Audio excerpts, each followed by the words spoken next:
کسی بھی فرد یعنی ایک انسان کی، کسی بھی گھرانے کی، کسی بھی تنظیم کی اور کسی بھی جماعت کی یا کسی بھی ملک کی عزت ایکتا میں ہے، اتحاد میں ہے، اور کسی بھی انسان یا جماعت یا ملک کی بربادی، ذلت، شکست اور ہار آپس کی لڑائی اور جھگڑے میں ہے۔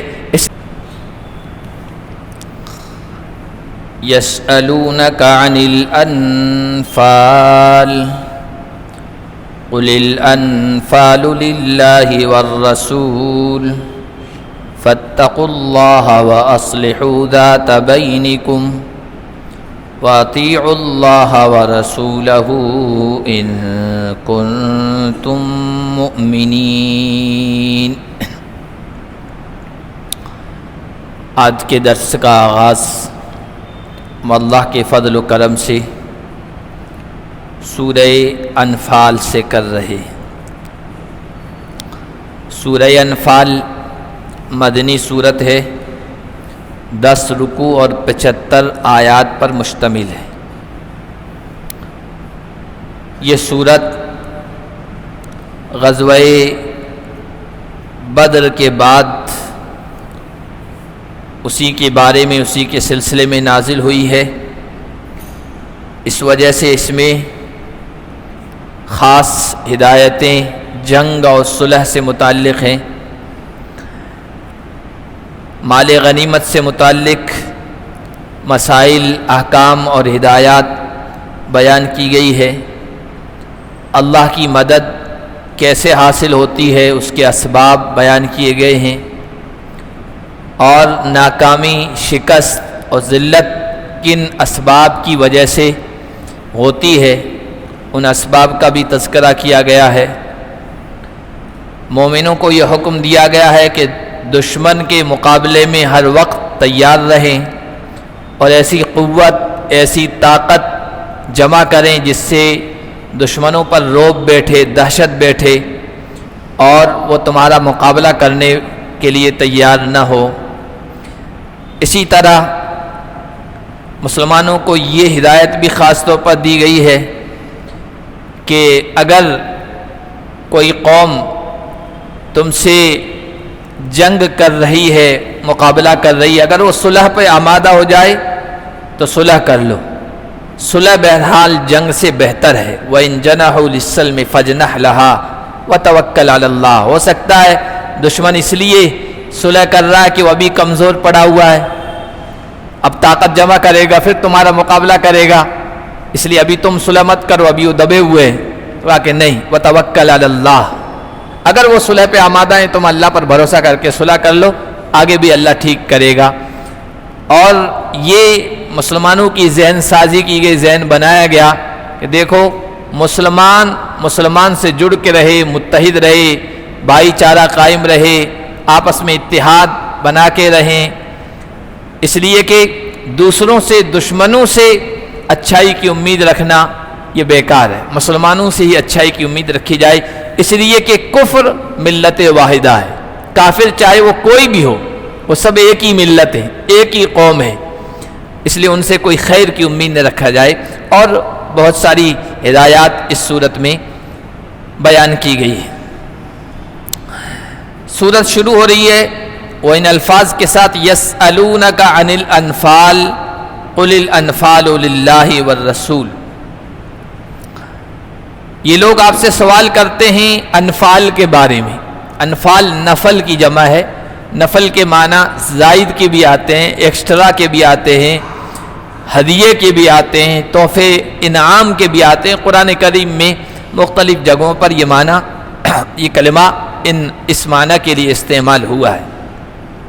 یہاں مال غنیمت کے بارے میں، جب جنگ بدر ہوئی اور جنگ بدر کے بعد کافروں کو ذلت آمیز شکست ہوئی، ہار ہوئی اور مسلمانوں کو فتح حاصل ہوئی، مال غنیمت بھی حاصل ہوا، تو اس بارے میں مسلمانوں میں کچھ اختلاف ہو گیا۔ اختلاف اس طور پر ہوا کہ جنگ جو ہوتی تھی وہ صف بندی کر کے آمنے سامنے مقابلہ ہوتا تھا، تو 2 صفیں آگے تھی، تیسری صف مسلمانوں کی پیچھے تھی۔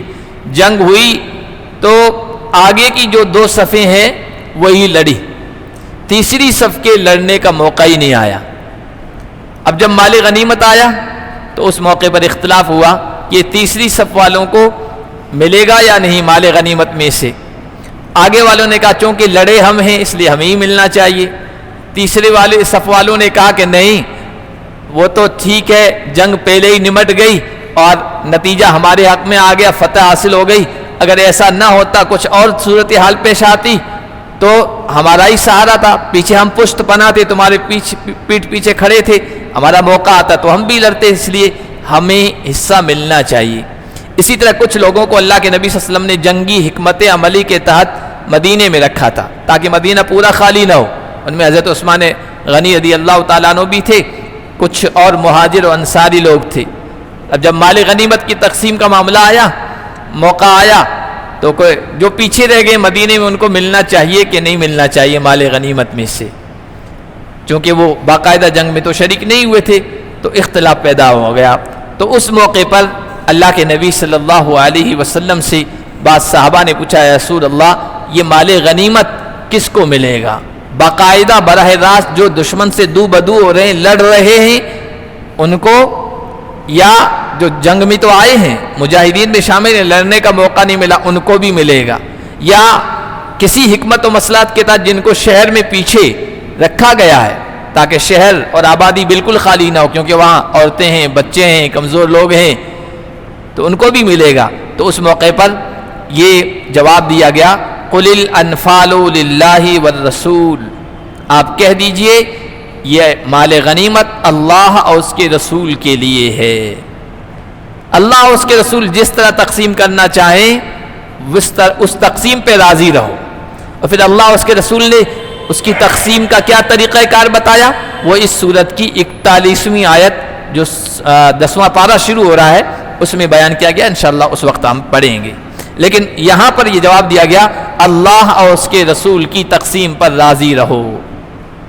اگر اللہ اور اس کے رسول صرف لڑنے والوں پہ تقسیم کر دیں تو بھی ٹھیک ہے، اللہ اور اس کے رسول دوسرے لوگوں کو بھی دیں تو بھی اس پر راضی رہو اور اس پر خوش رہو. فَاتَّقُوا اللَّهَ وَأَصْلِحُوا ذَاتَ بَيْنِكُمْ، لہذا اللہ سے ڈرو اور آپس کے معاملات کو ٹھیک کر لو، سنوار لو. وَأَطِيعُوا اللَّهَ وَرَسُولَهُ إِن كُنتُم مُؤْمِنِينَ، اللہ اور اس کے رسول کی اطاعت کرو اگر تم ایمان والے ہو. 3 چیزیں یہ عزت کی، فتح کی، کامیابی کی اور ترقی کی بنیاد ہے. ایک، ہر حال میں اللہ کا تقوی، خوف خدا، اللہ کا ڈر. دوسرا، آپس کے تعلقات کی درستگی، آپس میں اختلاف نہ ہو، انتشار نہ ہو، لڑائی جھگڑا نہ ہو. کیونکہ کسی بھی فرد یعنی ایک انسان کی، کسی بھی گھرانے کی، کسی بھی تنظیم کی اور کسی بھی جماعت کی یا کسی بھی ملک کی عزت ایکتا میں ہے، اتحاد میں ہے، اور کسی بھی انسان یا جماعت یا ملک کی بربادی، ذلت، شکست اور ہار آپس کی لڑائی اور جھگڑے میں ہے. اس لیے کہا کہ آپس کے معاملات کو ٹھیک کرو.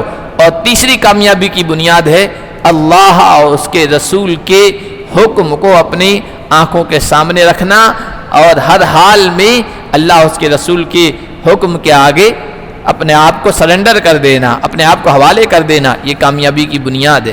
تو فرمایا فَاتَّقُوا اللَّهَ، اللہ سے ڈرو، آئندہ کسی قسم کا اختلاف مت کرنا، خاص طور پر مال غنیمت کے سلسلے میں. اور چونکہ غنیمت کا تذکرہ آیا ہے تو یہ بات یاد رکھیں کہ مال غنیمت کا استعمال یہ اسلامی حکومت یا اسلامی شریعت کی نظر میں یہ کوئی کسی انسان کا ذاتی حق نہیں ہے. پہلے کیا ہوتا تھا کہ بادشاہ جو ہوتا تھا نا وہ مال غنیمت کا حقدار ہوتا تھا، وہ جس طرح چاہے اس کو استعمال کرے. لیکن اسلامی شریعت کی نظر میں مال غنیمت یہ حکومت کی پراپرٹی ہے. اللہ اور اس کے رسول حاکم ہیں، وہ جس طرح چاہیں اس کو تقسیم کریں اور اس کو حصوں میں بانٹیں اور کسی کو دیں، کس کو نہ دیں، یہ ان کو پاور حاصل ہے. اور اسلامی حکومت کا مطلب جو اسلامی احکام کے مطابق، شریعت کے مطابق حکومت کر رہی ہو، صرف مسلمان نام کی نہ ہو. اور نہ صرف مسلمان نام کے تو آج بھی حکمراں ہیں. آپ دیکھیے ان کے مال کہاں استعمال ہو رہا ہے. مال عیاشی میں، فحاشی میں، ناچ گانوں میں، اب نہ جانے کن کن چیزوں میں خرچ ہو رہا ہے. یہ تو صرف نام کے مسلمان ہیں. اسلامی حکومت ہوتی تو ناچ گانوں میں اور میوزک کنسرٹ میں ان میں مال نہیں استعمال ہوتا، صحیح جگہ پہ ہوتا. تو مال غنیمت یہ آپ یوں کہیے کہ حکومت کی پراپرٹی ہے، حکومت جہاں چاہے گی اس کو استعمال کرے گی، اور حکومت اللہ اور اس کے رسول کی ہے، اور اس نے حصہ بتا دیا ہے، تقسیم کے شعبے بتا دیے کہاں کا تقسیم کرنا ہے. اور دوسرا، مال غنیمت کا استعمال صرف اس امت کی خصوصیت ہے، یعنی امت محمدیہ کی خصوصیت ہے. آپ صلی اللہ علیہ وسلم سے پہلے جتنے انبیاء آئے ہیں ان کی امتیں تھیں، جنگیں ہوتی تھی، جہاد ہوتا تھا، مال غنیمت ملتا تھا، لیکن استعمال کرنا ان کے حق میں جائز نہیں تھا. اس امت کی اور حضور علیہ السلام کی جو خصوصیات بخاری شریف میں آئی نا، کہیں 5 ذکر ہے، کہیں 6 ذکر ہے. ان میں ایک فرمایا احلت لی الغنائم ولم تحل لأحد قبلی، میرے لیے مال غنیمت کو حلال کر دیا گیا، یعنی میری امت کے لیے مال غنیمت کا استعمال حلال کیا گیا ہے، مجھ سے پہلے کسی کے لیے وہ جائز نہیں تھا، حلال نہیں تھا. یہ صرف اس امت کی خصوصیت ہے. اور شاہ ولی اللہ محدث دہلوی رحمۃ اللہ علیہ نے اس کی حکمت لکھی کہ پہلی جو امتیں تھیں، پہلے جو پیغمبر تھے، وہ خاص علاقے، خاص خطے، خاص قوم، خاص برادری، خاص ملک، خاص لوگوں کے لیے آتے تھے، تو ان کو دور جانے کی ضرورت نہیں پڑتی تھی. اگر جہاد ہوتا بھی تھا اپنے علاقے میں ہوتا تھا، وہاں ان کو کھانے پینے کی ہر طرح کی چیز میسر تھی. یہ امت تو ہمیشہ کے لیے آئی ہے، دور کے لیے، دیر تک کے لیے آئی ہے، ہمیشہ کے لیے آئی ہے، اور پوری دنیا کے لیے اس کو میدان بنایا گیا ہے، محنت کا، دعوت کا، جد و جہد کا، اللہ کے دین کو غالب کرنے کا. پوری دنیا میں پھیل جاؤ. اب ظاہر سی بات ہے جب پوری دنیا میں یا اللہ کے دین کی سربلندی کے لیے اور فتنے کی سرکوبی کے لیے، فتنے کو ختم کرنے کے لیے جائے گی نا، تو ہر جگہ تو ہم نوا نہیں ہوں گے، ساتھ دینے والے نہیں ہوں گے، دشمن ہوں گے. اب کھانے پینے کی چیزیں اتنی ساری تو ساتھ نہیں لے جا سکتے ہیں مجاہدین. اب وہاں پر دشمن تو نہ آپ کو پانی دے گا، نہ دانہ دے گا، نہ کچھ خرچ اور کچھ اور چیز دے گا. تو پھر اللہ تعالیٰ نے حکمت و مصلحت کے تحت مال غنیمت کو حلال کیا گیا. جاؤ جہاد کرو، اللہ کے دین کو غالب کرو، فتنے کو ختم کرو. فتنہ کیا ہے؟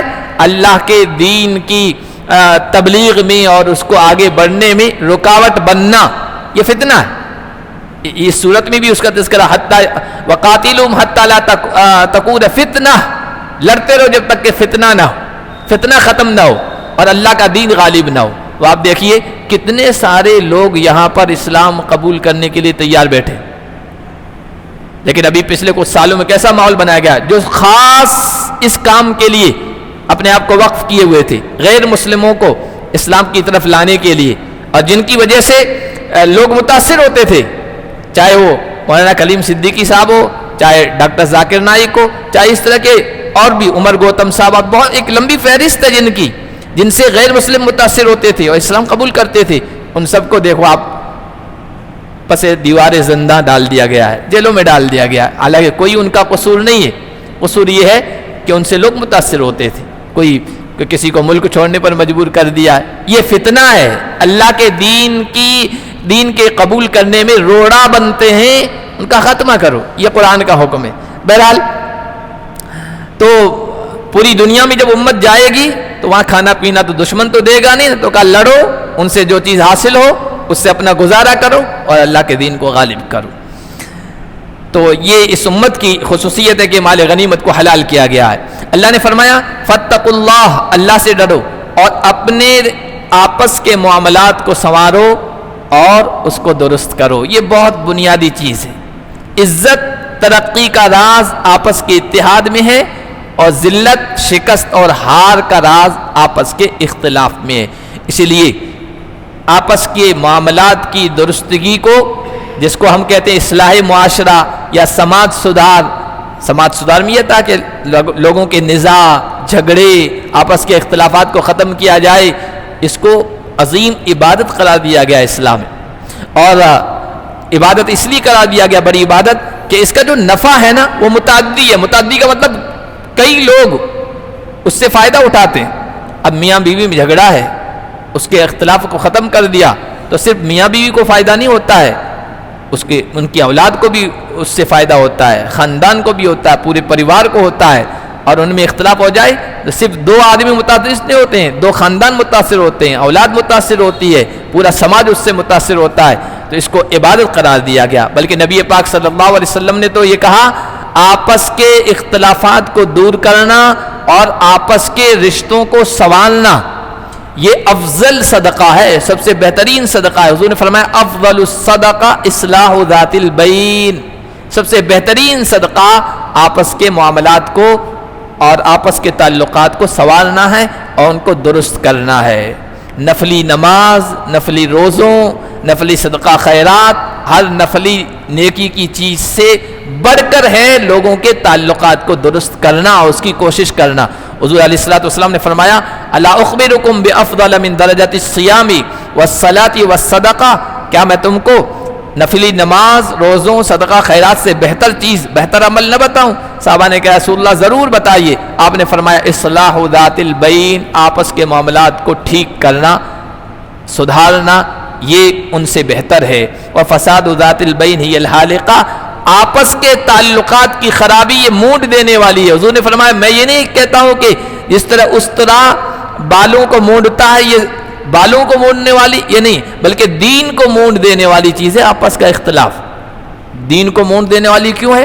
جب دو آدمیوں کے درمیان، چاہے وہ دو میاں بیوی ہو، چاہے دو بھائی ہو، چاہے دو دوست ہو، چاہے دو ایک ساتھ آفس میں کام کرنے والے ہو، اختلاف ہوتا ہے نا، آپس میں جھگڑا ہوتا ہے، من مٹاؤ ہوتا ہے، تو پھر ایک دوسرے کی غیبت، ایک دوسرے پر الزام تراشی، ایک دوسرے کو گالی دینا، ایک دوسرے کو برا بھلا کہنا، ایک دوسرے کے اوپر تہمت لگانا، اور ایسی کردنی نا کردنی جو کام نہیں کرنے کے ہوتے ہیں نا، اتنے گھٹیا پن پہ انسان اتر آتا ہے اور ایک دوسرے کے خلاف کرتا ہے۔ اس لیے حضور نے فرمایا یہ دین کو مونڈ دینے والی چیز ہے۔ اس لیے حضور علیہ الصلوۃ والسلام نے بھی بہت زیادہ توجہ دلائی ہے تعلقات کی درستگی کی طرف، تاکہ قوم ایسی ہونی چاہیے، کچھ لوگ سماج میں ایسے ہونے چاہیے جہاں اختلاف پیدا ہو دو آدمیوں کے درمیان ان میں صلح کرانے کی کوشش کریں۔ اللہ کے عذاب سے امان ہے، گارنٹی ہے۔ جہاں لوگ اختلافات کو دور کرنے کی کوشش کرتے ہو اس قوم پر، اس سماج پر اللہ کا عذاب نہیں آ سکتا۔ اللہ نے فرمایا وَمَا كَانَ رَبُّكَ لِيُهْلِكَ الْقُرَىٰ بِظُلْمٍ وَأَهْلُهَا مُصْلِحُونَ، اللہ کسی بستی کو ظلم کے ذریعے سے ہلاک نہیں کرتا اس حال میں کہ اس کے باشندے اصلاح کرنے والے ہو، سماج سدھار کا کام کرنے والے ہو، تعلقات کو درست کرنے والے ہو۔ اس سلسلے میں شریعت نے اتنی چھوٹ دی ہے کہ آپ جھوٹ بھی بول سکتے ہیں۔ دو لوگوں کے تعلقات کو صحیح پٹری پہ لانے کے لیے آپ جھوٹ بول دیں، شریعت نے اس جھوٹ کی اجازت دی ہے۔ مثال کے طور پر دو بھائیوں میں اختلاف ہو گیا ہے، وہ ایک دوسرے کی برائی کرتے رہتے ہیں، لیکن آپ ان کے درمیان تعلقات کو بحال کرنا چاہتے ہیں۔ آپ نے جا کر کہا آپ لوگ خامخواہ اس کے بارے میں بدگمان ہیں، وہ آپ کا بھائی تو آپ کی اچھائی بیان کرتا ہے، یا کوئی ایسی بات جو ان دونوں نے نہیں کہی، ایک دوسرے کے بارے میں تعلقات درست کرنے کے لیے، محبت پیدا کرنے کے لیے، اور اندر جو انتقام کا اور دشمنی کا جذبہ اس کو ٹھنڈا کرنے کے لیے اور اختلاف کی جنگ کو بجھانے کے لیے آپ نے اچھی بات کہہ دی، حالانکہ ان دونوں میں سے کسی نے نہیں کی ایک دوسرے کے بارے میں، وہ ایک دوسرے کے بارے میں برائی کہتے ہیں، لیکن آپ نے ایک دوسرے کے بارے میں کہہ دیا وہ آپ کے بارے میں تو اچھا کہتا ہے اور اس طرح کی باتیں کرتا ہے، یہ جھوٹ بول دیا آپ نے۔ فرمایا حضور نے کہ لیس الکذاب الذی یصلح بین الناس فینمی خیرا او یقول خیرا، وہ آدمی جھوٹا نہیں ہے جو لوگوں کے درمیان صلح کراتا ہے اور اس میں اچھی بات جا کر بیان کرتا ہے، اچھی بات کہتا ہے ایک دوسرے سے، اور حالانکہ وہ اچھی بات دونوں میں سے کسی نے نہیں کہی ہے، لیکن یہ جھوٹ اس لیے بیان کرتا ہے دونوں کے تعلقات ٹھیک ہو جائے، تو یہ جھوٹا آدمی نہیں، جھوٹ بولنے کا اس کو گناہ نہیں ہوگا۔ اور کسی عالم نے کتنی بہترین بات کہی ہے کہ ان اللہ احب الکذب فی الاصلاح وابغض الصدق فی الافساد، اللہ تعالیٰ نے اصلاح، دو آدمیوں کے درمیان تعلقات درست کرنے کی کوشش میں جھوٹ بولنے کو پسند کیا ہے، اور دو آدمیوں کے درمیان تعلقات خراب کرنے میں سچ بولنے کو بھی ناپسند کیا ہے۔ اس لیے چغل خور کو یہ بارے میں کہا گیا جنت میں داخل نہیں ہوگا، حالانکہ وہ چغلی کر رہا ہے، سچی بات کی کر رہا ہے۔ ایک آدمی نے آپ کے بارے میں کچھ کہہ دیا، واقعی کہا ہے، اور دوسرے آدمی نے وہ بات اٹھا کر آپ کے سامنے آگے کہہ دی وہ فلاں آپ کے بارے میں کہہ رہا تھا، حالانکہ وہ سچ کہہ رہا ہے، اس نے کہا بھی ہے، لیکن یہ ادھر سے ادھر لگائی بجائی میں اگرچہ سچی بات کہہ رہا ہے، دو آدمیوں کے درمیان بغض پیدا ہو رہا ہے، فساد پیدا ہو رہا ہے، بگاڑ پیدا ہو رہا ہے، اللہ اس کو ناپسند کرتا ہے، سچی بات کے بھی ادھر سے ادھر منتقل کرنے کو ناپسند کرتا ہے۔ تو اللہ نے یہاں خاص طور پر حکم دیا اصلحوا ذات بینکم، دیکھو کامیابی چاہتے ہو آپس کے معاملات کو درست کرو، تعلقات کو درست کرو، اختلافات کو ختم کرو۔ آج سماج اور معاشرے میں ہر جگہ اختلافات ہیں، ان کے درمیان اختلافات کو ختم کرنے والوں کی ضرورت ہے، بہت کم لوگ ہیں اس کو اہمیت، نماز کو اہمیت دیتے ہیں، روزوں کو اہمیت دیتے ہیں، صدقہ خیرات کو ہم اہمیت دیتے ہیں، لیکن دو آدمیوں کے درمیان تعلقات خراب ہیں، ان کی درست کرنے کو ہم عبادت نہیں سمجھتے، اس کو اہمیت نہیں دیتے۔ حالانکہ حضور علیہ السلام نے فرمایا کہ 3 چیزیں ہیں، 3 عمل ہیں، ان سے بہتر آدم کے بیٹے نے کوئی عمل اچھا نہیں کیا ہے۔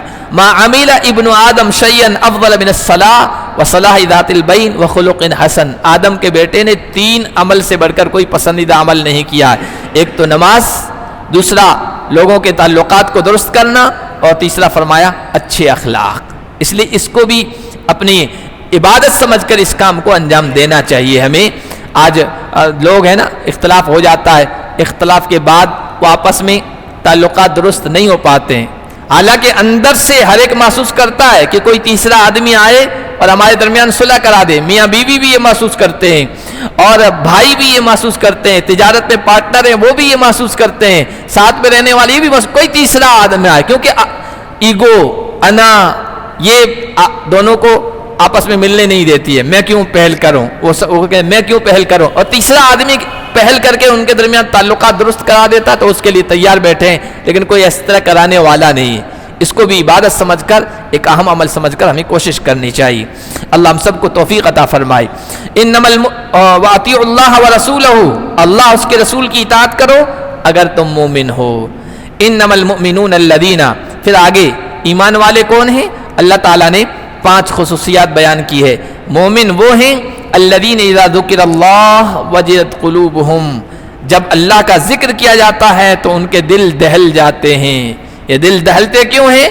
عظمت کی وجہ سے، اللہ کی کبریائی کی وجہ سے، اللہ کی بڑائی کی وجہ سے۔ اللہ کا جب تذکرہ کیا جاتا ہے نا، اللہ کی عظمت کی وجہ سے ان کے دلوں میں تواضع، اضطراب اور عاجزی کی کیفیت پیدا ہو جاتی ہے، اور اللہ کے حکم کے آگے اپنے آپ کو جھکا دینے کا جذبہ پیدا ہو جاتا ہے۔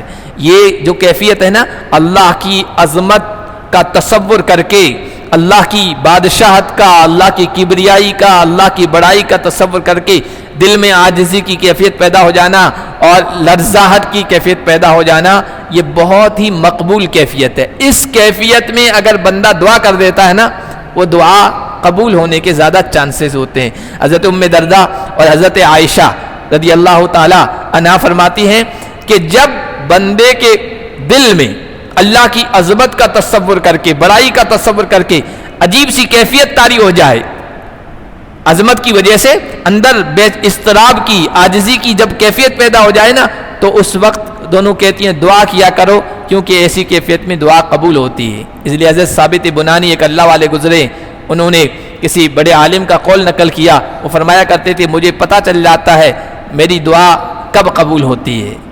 تو لوگوں نے پوچھ لیا حضرت آپ کی دعا کب قبول ہوتی ہے، کیسے پتہ چلتا ہے؟ تو کہا کہ جب میرے رونگٹے کھڑے ہو جاتے ہیں دعا کرنے کے بعد یا دعا کرنے کے دوران، میرے رونگٹے کھڑے ہو جاتے ہیں، دل میں بے قراری اور عاجزی کی کیفیت پیدا ہو جاتی ہے، آنکھوں سے آنسو بہنے لگ جاتے ہیں، رواں ہو جاتے ہیں، تو پھر مجھے محسوس ہو جاتا ہے کہ میری یہ دعا قبول ہو گئی ہے، کیونکہ یہ سب اللہ کی عظمت کی وجہ سے ہوتا ہے۔ ایک صفت یہ جب اللہ کا ذکر ہوتا ہے، اب اللہ کے ذکر میں اللہ کی بڑائی، جنت کا ذکر، جہنم کا ذکر اور اللہ کی قدرت کا ذکر، اللہ کے احسانات کا ذکر یہ آ جائے، دل نرم پڑ جاتے ہیں۔ وَإِذَا تُلِيَتْ عَلَيْهِمْ آيَاتُهُ، اور جب ان کے سامنے اللہ کی آیات تلاوت کی جاتی ہے تو ان کے ایمان میں اضافہ ہو جاتا ہے۔ ایمان میں اضافہ کیوں ہوتا ہے؟ قرآن کی ہر آیت اللہ کی قدرت کی، اللہ کی عظمت کی ایک دلیل ہے، اور جس طرح قرآن کو پڑھا جاتا ہے اور اس میں وہ غور و فکر کرتا ہے، تدبر کرتا ہے، اس کا معنی سمجھتا ہے، تو واقعی ایمان میں اضافہ ہوتا ہے، بندے کے ایمان میں ترقی ہوتی ہے۔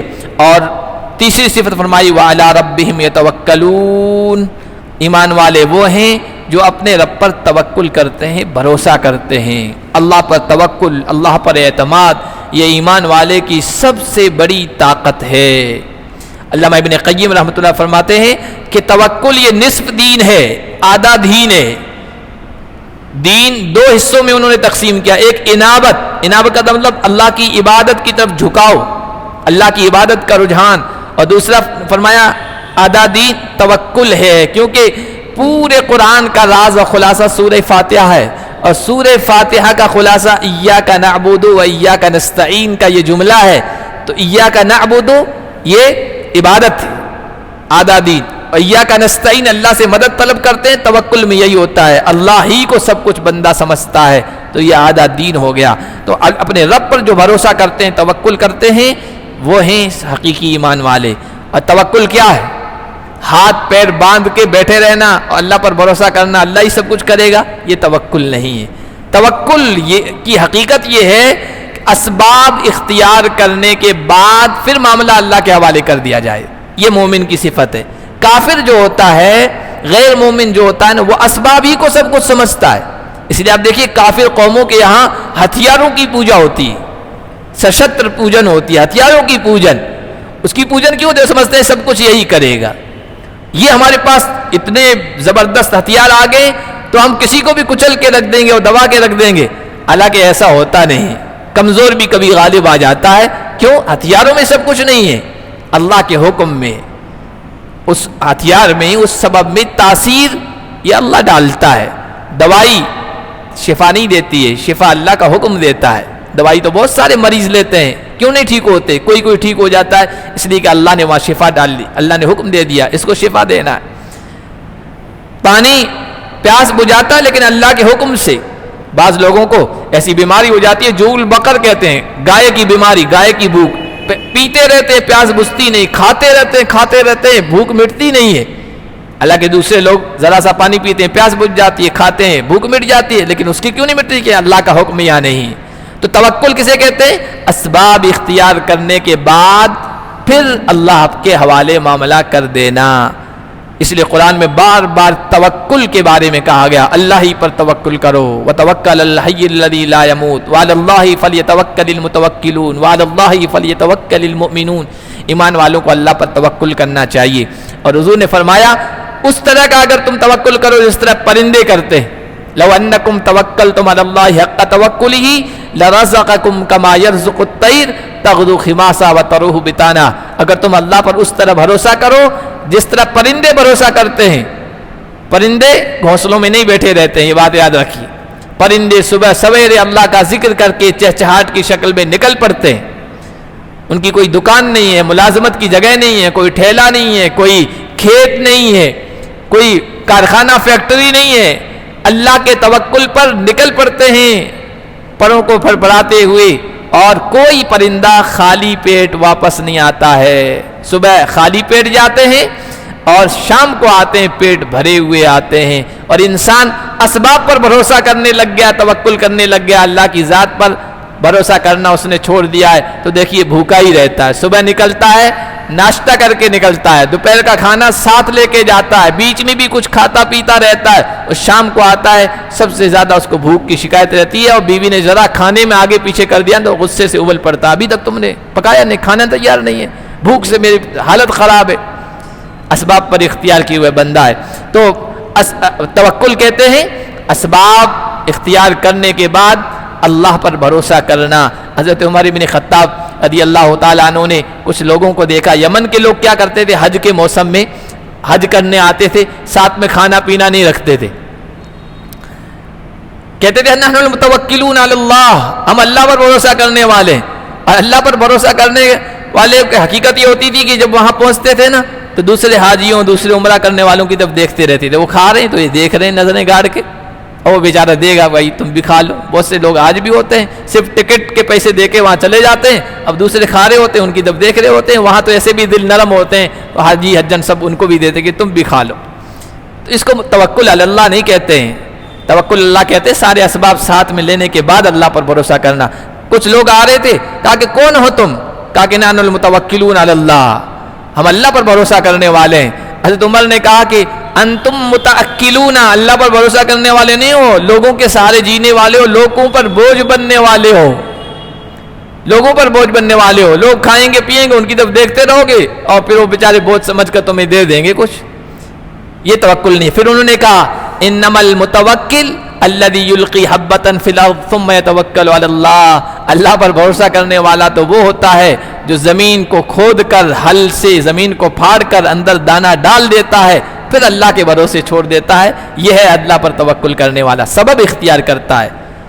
اور چند اور لوگوں کے بارے میں عمر بن خطاب ہی کا قول مشہور ہے، چند لوگوں کو دیکھا مسجد میں نوجوان بیٹھے رہتے تھے اور انہوں نے کہا جاتا تھا بھائی کچھ کھاؤ کماؤ، دنیا میں پھرو کماؤ محنت کرو، تو کہ ہم اللہ پر بھروسہ کرنے والے ہیں۔ تو انہوں نے حضرت عمر بن خطاب نے ایک جملہ کہا کہ لا یقعدن احدکم فی المسجد ویقول انا متوکل علی اللہ، تم میں سے کوئی ہاتھ پیر باندھ کے مسجد میں بیٹھا نہ رہے اور یہ کہتا پھرے اللہ پر توکل کرنے پر ہوں، اللہ پر میرا یقین ہے، اللہ پر میرا بھروسہ، اللہ کھلائے گا پلائے گا۔ انتم تعلمون ان السماء لا تمطر ذهبا ولا فضة، تم جانتے ہو آسمان سونا چاندی نہیں برساتا ہے، آسمان پانی برساتا ہے، محنت کرنی پڑتی ہے کسان کو، پھر جا کے نتیجہ نکلتا ہے۔ تو سبب اختیار کرو، ایسے ہی اللہ پر بھروسہ مت کرو۔ تو ایمان والوں کی یہ خصوصیت کہ وہ اپنے رب پہ بھروسہ کرتے ہیں۔